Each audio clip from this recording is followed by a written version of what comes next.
Welcome back, everyone. We're getting close to the end of our 4748 RE DIY kit build series.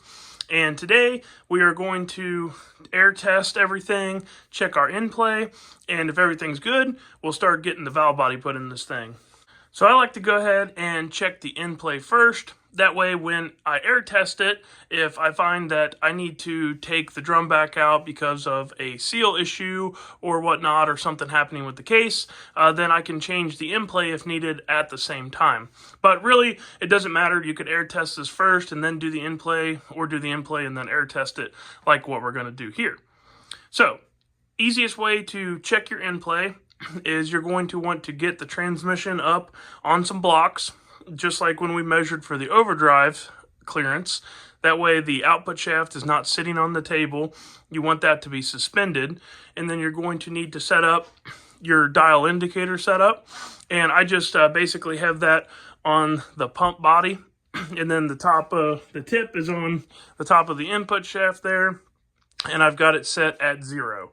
So now the way that I like to do it is I like to take a pry bar and I like to stick it in here between the sun shell and the low reverse drum, and basically I'll slowly push up on it, and then I will see what this measurement is here.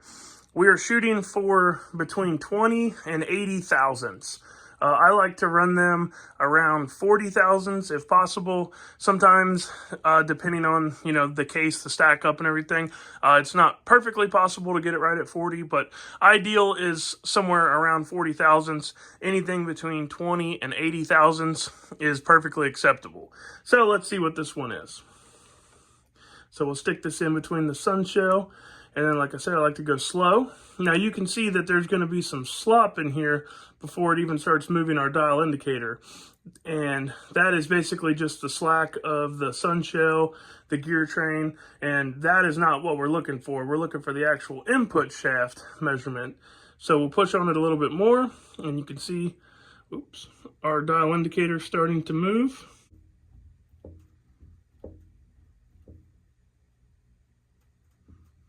So you can see it's going back to 90 there, and then it's going up to 20, back to 90, up to 20. So we have 30 thousandths of input shaft in play. So that is well within our 20 to 80 thousandths. So we are good to go on that. Now, if that was too tight, say that was 15 thousandths or so, we could pull the pump back out and we could change the selective washer on the pump, if you remember that from the pump video. Now, they make thinner ones, thicker ones. Your kit is going to come with a variety of different ones. That's usually what I like to change the in-play. Every now and then you'll run across one where you can't get the desired number you want with changing that front pump washer. And in that case, you have to pull the overdrive section back off and change what they call the wedding ring that is on the intermediate shaft. So let me grab one of those so I can show you guys. So that is the selective spacer that I'm talking about, and it goes on the intermediate shaft right here. As you can see, this one is much thinner than this one, so there's a couple different options there. Typically, if you reuse the ring that came out of your transmission, almost always that will work. It's just there is a rare few incidences where you can't get the in-play correct with your front pump washer, so you've got to get these washers and bring these into play. So now that I know that our in-play is at good and at 30 thousandths, now we can lay this thing on its back again, and we can do our final air test just to make sure that there's 100% no issues with the case, because we have air tested all of this stuff before it went in. But you want to air test it again, make sure that everything seals up properly, and then we'll be able to start putting the valve body in it. All right, so now to do the air test.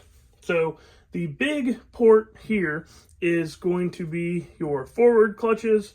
The smaller one to the left of it there is your direct clutch. This is your front servo, which is your second gear band. And this one is your rear servo, which is the low reverse band.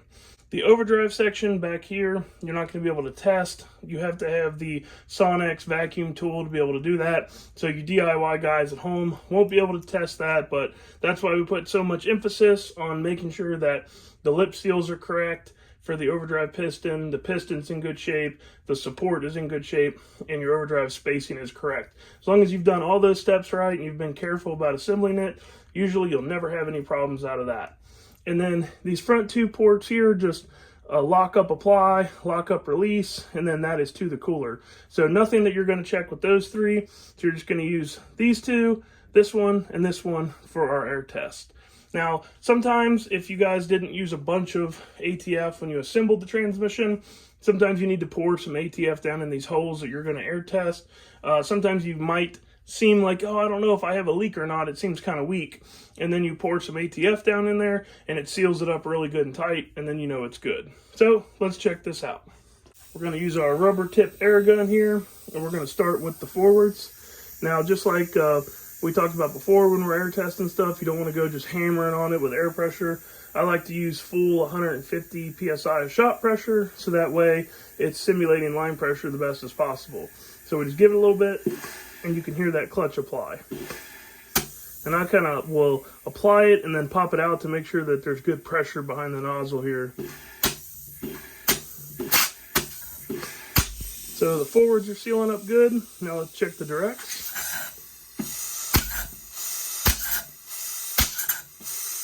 The direct should hit harder than the forwards. It's a smaller hole, so it's a little bit less volume, so it's going to build up more pressure. So those are checking good. Now we'll go to our front servo here for our 2nd gear band. You can see that that pin's moved up nicely, and I'm not applying any more pressure. It's just holding the pressure that's already in it. And you'll hear a little bit of leak out of this, which you're supposed to, but what you're mainly looking for is to make sure that that pin is staying up. And this one is sealing up really, really good.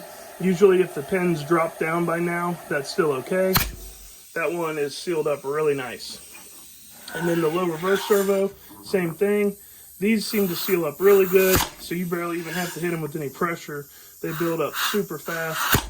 Usually if you have a problem here, you'll very much know it right away.